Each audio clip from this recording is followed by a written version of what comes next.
Tonight we must do the impossible, which is risk losing a good portion of my audience who consider themselves to be libertarians, who are really in essence liberals, but they don't know it. It's probably the marijuana that makes them think they're libertarians, and in such, then, they're ensnared by the Pied Piper of the left, Ron Paul. Now, I understand that many of you think that because he says Federal Reserve, that he's a genius, or that he says legalize marijuana, therefore he's your good uncle. Now, as a man who's a medical doctor, unto itself that means nothing. What is a medical degree? It's very hard work, but it limits your thinking to what the AMA wants you to think. I don't think his medical education continued long beyond the medical school because he knows nothing about the toxins in marijuana.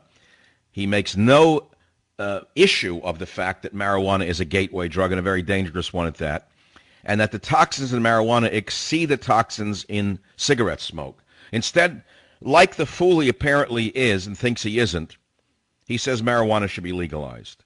Then he says that suicide bombing is somewhat justifiable because it's a defense against American occupation.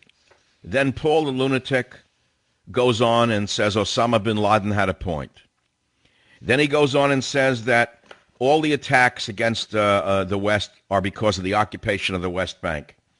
Now, only a lunatic liberal could say a thing like this. How does he explain Muslim attacks against Russians and Russia, Muslim attacks against the Chinese in the heartland, or one of the big heartlands of the Muslim presence in China? How does he explain Muslims who threw acid in the face of a Christian bishop over the weekend, over the Christmas weekend in Africa? How does this lunatic explain the Muslim suicide bombs in Indonesia? These, of course, have nothing to do with Israel, but to limited minds like Ron Paul's, all of the Muslims' ire against all of their neighbors around the entire world have to do with Jews.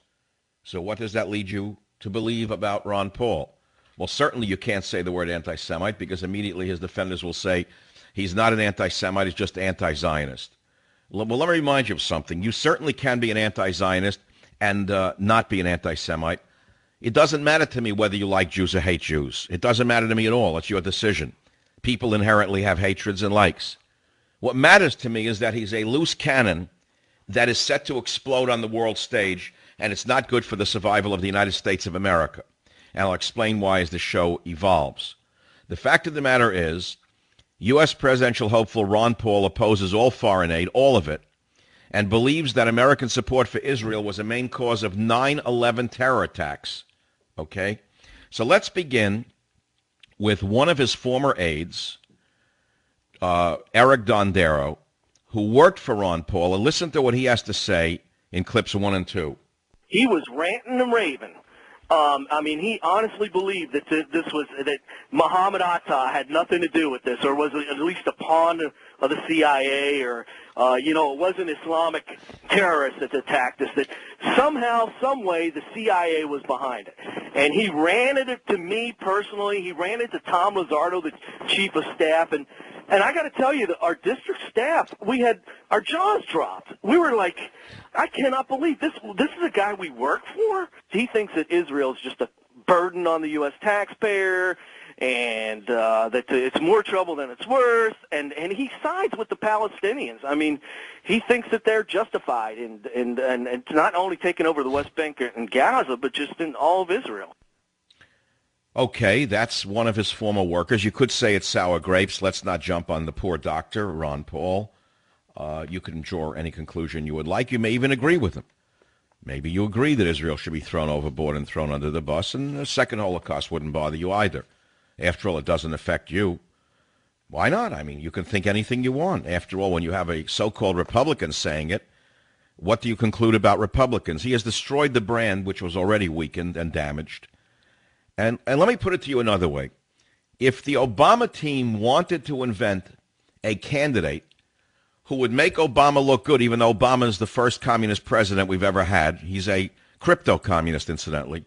He doesn't quite wear the red beret yet, and he doesn't give the salute to the red flag. But he's the first crypto-communist president that we've had. Some communists are nice, actually. They're usually very entertaining. Take a look at Hollywood. It's filled with communists. Some of them are rich and fun, very sexy, but they're communists nevertheless. What does a communist mean? They want a top-down government. Federal government decides everything from cradle to grave, and you have no power whatsoever over your government. That's a broad stroke of what a communist is. So in that sense, Obama is the first crypto-communist president. And if his team wanted to invent someone on the other side to make Obama look mild and moderate and safe, they couldn't have done better than inventing Ron Paul. So let's play a few of the sound bites for those of you who now hate me because you loved Newt Gingrich or you loved Ron Paul. And we'll have a very vigorous discussion about these issues on the Savage Nation. Let's listen now to clip 6 on the Savage Nation. The real motivation behind the September 11th attacks and the vast majority of other instances of suicide terrorism is not that our enemies are bothered by our way of life. Neither is it our religion or our wealth. Rather, it is primarily occupation. Now, there's no difference between Ron Paul's position and that of the psychotic progressive leftists across the political landscape. But then he goes on in clip 7 to finally put a nail in his own coffin. Listen. If you were to imagine for a moment how you would feel if another country forcibly occupied the United States, had military bases and armed soldiers present in our hometown, you might begin to understand why foreign occupation upsets people so much. Now, this lunatic does not explain Muslim attacks against their neighbors around the globe, for example, in Russia, in China, in Africa, and Indonesia. Apparently, there are Muslim attacks everywhere. If you go to michaelsavage.com, the most recent that I can find is that in Africa, where a bishop, a black bishop, had acid thrown in his face by Muslims who did not like the fact that he was celebrating a Christian service on Christmas Eve in Africa, burnt his face off. Now, of course, you can blame the Jews for that, I suppose, if you're far enough to the left.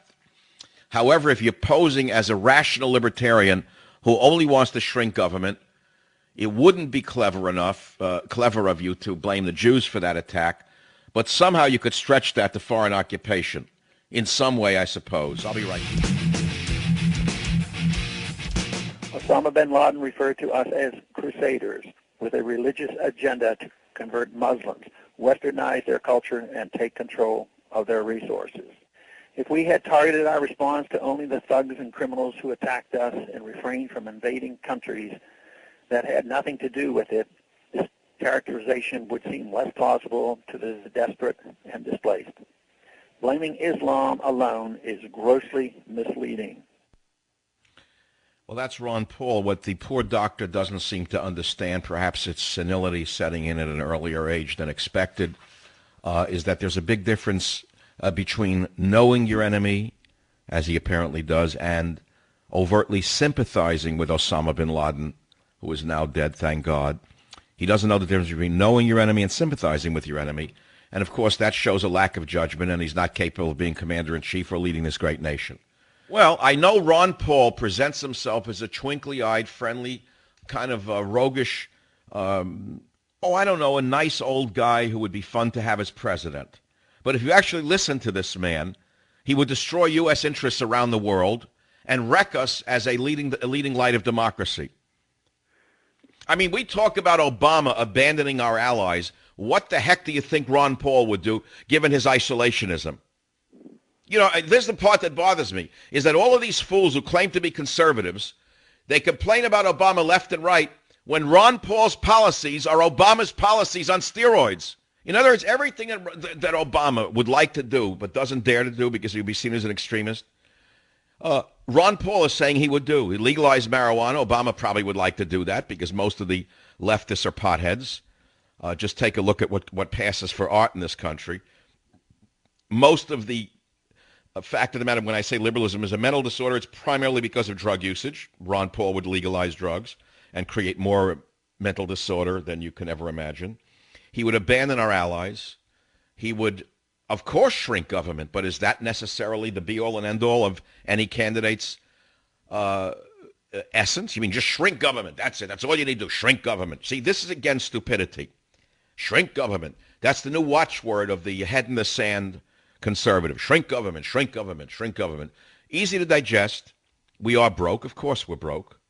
You don't have to shrink government. You don't have to shrink it at all. Just cut off their departments by 20%. That's not shrinking government. It's ending government as you know it. What do you mean by shrink government? Half the departments are unnecessary. There's departments that we could eliminate. Would Ron Paul really do it once he became a president? I doubt it. Why? Because he couldn't get away with it. I think what you have to understand is we don't have a dictatorship, thank God. What we have is a relatively creaky democracy, so to speak, a republic, not a democracy, or whatever you want to call it. And the fact of the matter is you have to go through the laborious process of convincing those 400 dictators to go along with your decisions. And that means buying and selling and horse trading. Ron Paul does not have the capacity to horse trade. He could not horse trade with anybody. The man would not get anything done. He would not be an effective leader. Now, Romney would be an effective leader because he's a compromiser and a compromised man to begin with, which frankly is about all you can expect in this world that we live in. No one is going to be a purist. Who's a purist? Where's Paul Revere? Where is Paul Revere? What do you think? Ron Paul is Paul Revere's great-grandson? Ron Paul is not Paul Revere's great-grandson. What I'm saying is he could be Mengele's grandson. That's all. Maybe we have a Dr. Mengele here a little bit. Oh, I know that you're going to get offended by that, but that's good. Be offended. Enjoy yourself. Get offended and defend Ron Paul's indefensible statements that he understands Osama bin Laden and all the attacks of Muslims around the world are because of Israel. This is right out of the mouth of a Jew hater. Savage.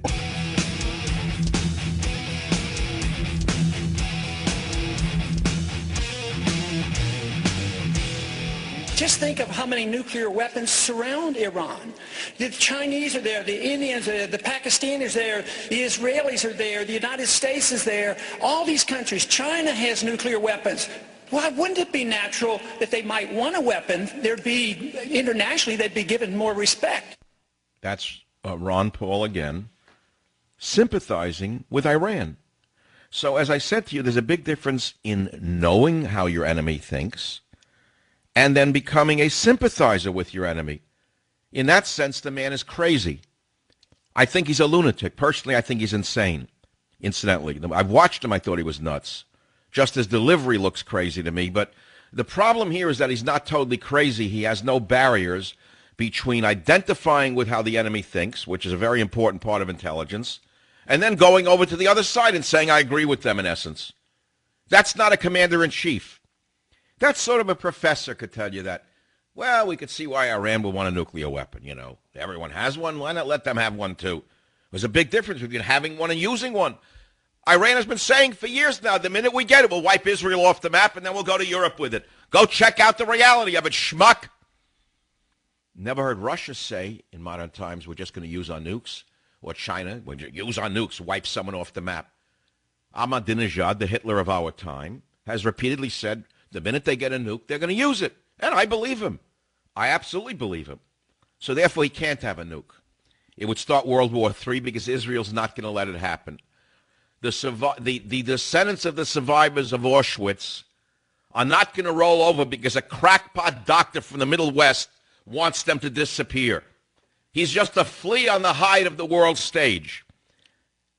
How foolish can you people in the Tea Party be that you would embrace these lunatics? One is a corrupt insider, a filthy K Street insider. The other one is a lunatic who has no interests of America at heart at all, just espousing liberalism. By the way, if you analyze what Ron Paul says, he's no different than a severe progressive. Severe progressive has the same exact views, and Ron Paul could easily get a show on Jeffrey Immelt's channels to defend Jeffrey Immelt and General Electric, telling that, well, they shouldn't have to pay taxes at all. No corporation should pay taxes because that would be real free market economy and a real free market economics. No taxes at all. He'd start sympathizing with GE not paying taxes. That would be his next step. I'm surprised he hasn't come out and said tax the rich now. Raise more money on those who earn the most. That would be something you'd expect from a crackpot from his background. Who is this guy? Where did he come from? Where in the world did this lunatic even come from? I know many of you love him. because you're probably, you have little inklings in the same direction as he does. And it's a product of the marijuana because you think by legalizing marijuana, your life will be perfect. The fact is that marijuana has extreme danger, which I will not waste my time with again. If you haven't gotten the lesson by now, you're never going to learn the lesson because you don't want to learn the lesson. Just think of how many nuclear weapons surround Iran. The Chinese are there, the Indians are there, the Pakistanis are there, the Israelis are there, the United States is there. All these countries. China has nuclear weapons. Why wouldn't it be natural that they might want a weapon? There'd be, internationally, they'd be given more respect. Wow. See, so there's a big difference between knowing your enemy and sympathizing with your enemy. So there again is the crackpot, Ron Paul, saying Iran has a right to get a nuclear weapon. That would be like saying, let's go to the worst ghetto in your city where there's gun violence all the time because so many people have guns and say, I can see why a young kid would want a gun. In fact, the government should give them a gun. It should be a government gun.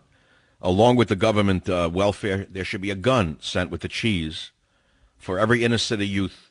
But, of course, we limit it to anyone over 10 because, after all, we can see why they'd want a gun. Everyone has one in his project. Why shouldn't they all get guns? Does that make sense? Do you understand what a crackpot this guy is? I think what you don't understand is the man's vision of freedom has warped his view of reality. The man's vision of purism has warped his reality as to what is possible and not possible and what is real and not real. I don't think he knows what's real. I believe that he's been surrounded by fools who are so stoned most of the time that they think that if he says freedom and free marijuana and this and that's whatever he says is good. You're not listening to him and what the actual meaning of what he's saying would result in. How would it result? What would it result if Iran got a nuclear weapon and used it against Israel? It'd be World War III. There's a difference between a nation wanting to preserve protect itself from aggressive neighbors and those who want to aggress against its neighbors. Iran wants to aggress against its neighbors, which is why they've been setting off roadside bombs in Iraq and killing your distant cousins or your fellow Americans, why they are supporting the killing of innocent protesters in Syria, why Iran continues to raise funds here in America through front groups associated with Hezbollah, and why, in fact, would you support Iran getting a nuclear weapon unless you were a fellow traveler? Well, there's Ron Paul for you. He certainly isn't a fellow traveler. He is just simply a deranged crackpot. Now we get into the heavy stuff like Iran. And what do we see? We see a guy like Ron Paul who people think libertarian sounds good. What do you think libertarian meant? I used to joke about this 10 years ago when I heard the word libertarian. It had a nice ring to it. I said a libertarian is fundamentally a liberal Unitarian who's found a new key to play with. Because I knew a few of them. They were all liberals, and they were largely Unitarians. They were Unitarian liberals.